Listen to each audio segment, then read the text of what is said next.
Hi. Okay, I'm back. Now, what I wanted to talk about, I wanted to sort of give you a little information. Now, that I came across, I was reading this book, um, uh, uh, uh, Pathophysiology. Okay, and I came across some information. I probably needed to read. I probably need to read it again. Uh, but it, made something click in regards to the coronavirus, right? So, let me see. Where do I start? How do I say this? Okay, look. With the coronavirus, we know it has to do with the proteins. Okay, it has spike proteins, okay? And so when we look at the lingering effects from the virus, okay, the heart problems, problems with the heart, when brain fog and things like that, and of course problems with the lungs. It's no wonder. It's like, I mean, it, I'm not a rocket scientist, okay? I'm not even a scientist. And when I read it, it clicked. I'm like, yeah, this is it. Okay. Anyway, I was reading some things about the immune system and the liquid, the amino acids. Okay, and some amino acids are essential and some are non-essential. Okay, some of them the body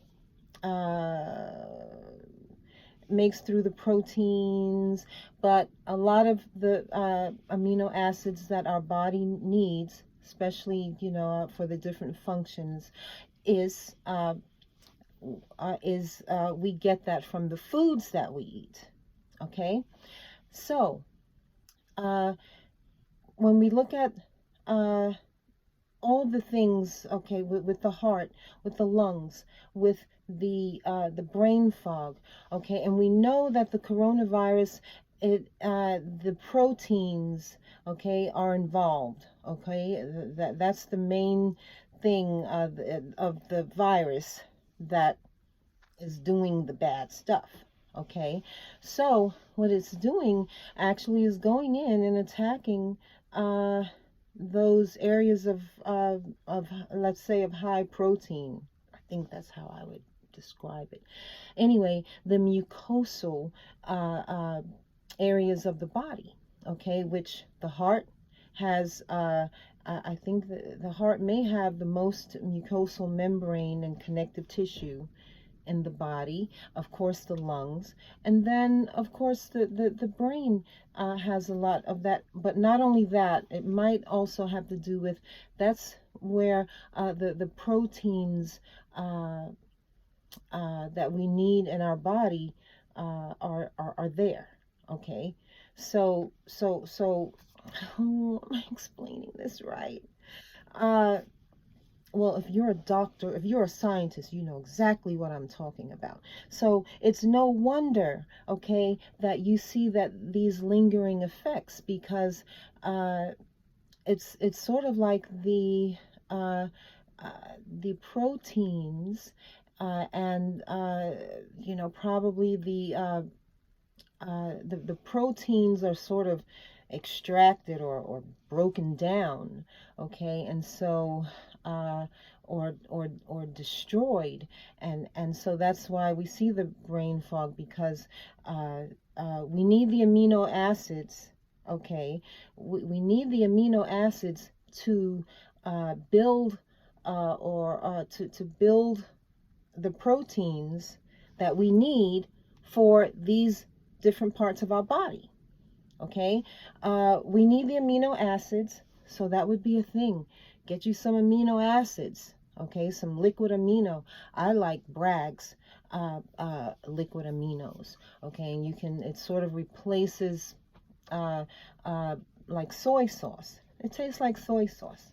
So instead of using soy sauce, you can use Bragg's liquid aminos, okay, and to help keep your body replenished with amino acids, which are vital to the production of protein cells for your body.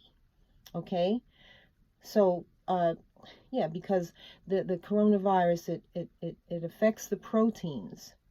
Okay, it has something to do with the proteins. I can't explain it all the way good like I want to, but you can look it up yourself, and maybe you can explain it better. Okay, or at least understand what I'm saying better than what I'm saying, how I'm saying it. I'm just saying. I just wanted to get that out there. That's it. Okay, that's it. Uh, and I'm sure I may have a chance to, going to go back over it and read it again and look over it again, so I can get a better understanding. I understand it, but to be able to communicate it to you in the way for you to understand it, that's a whole nother different thing. Okay, so uh, yeah, so like I said, it's no wonder that our the brain fog. There's no wonder that it affects the heart. It's no wonder that it affects the lungs. Okay, because it's the protein, and it's breaking down the proteins that we need for those things to function properly. Okay, so that's it. That's what I sort of wanted to say. Okay. But anyway, I want everyone to be safe. Oh, and another thing that I learned that, actually with athletes, and I thought about, the football players and baseball and all of that, and how even though they've been in bubbles or whatever they've been in and stuff like that, they're still coming down with the virus. One team has no quarterback and the other one has to wait for 3 weeks or whatever it is, something like that. Okay, so what I also learned is that even though exercise and all of that is great for the immune system, okay, but for certain athletes, and it wasn't specific as to what athletes, I guess it sort of would depend on the workout or the extent of their workout, whatever they do.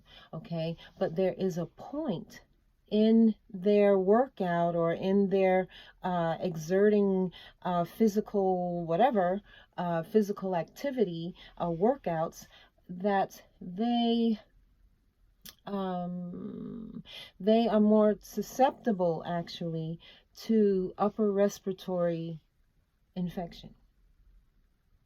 Okay, they're more susceptible. So I said, maybe if they did more micro targeting in the workouts and monitoring, they would have a better understanding, and there may be some things that they could take extra precautions on in order to be more protective of the athlete. Okay, to take certain things into consideration, and micro targeted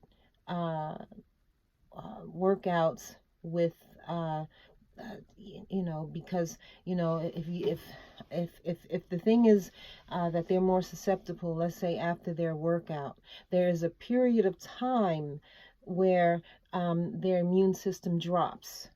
Okay, there is at some point after the workout or something, their immune system actually drops, which is what makes them more susceptible to upper respiratory infection.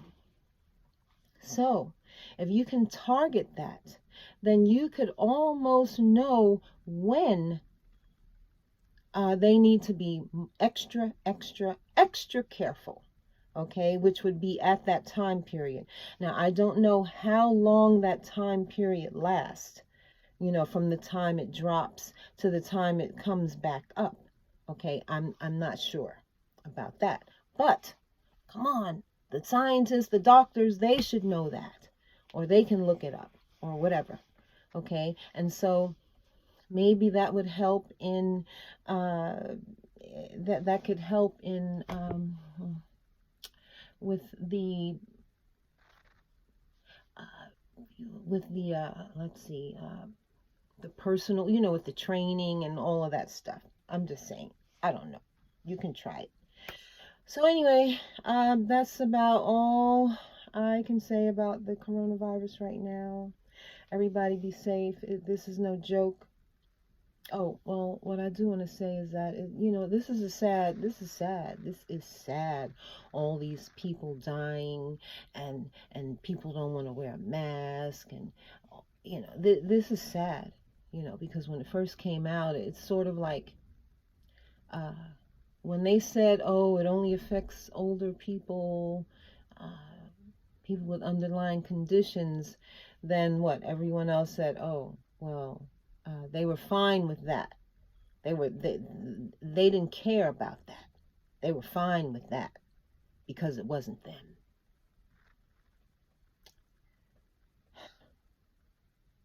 Anyway.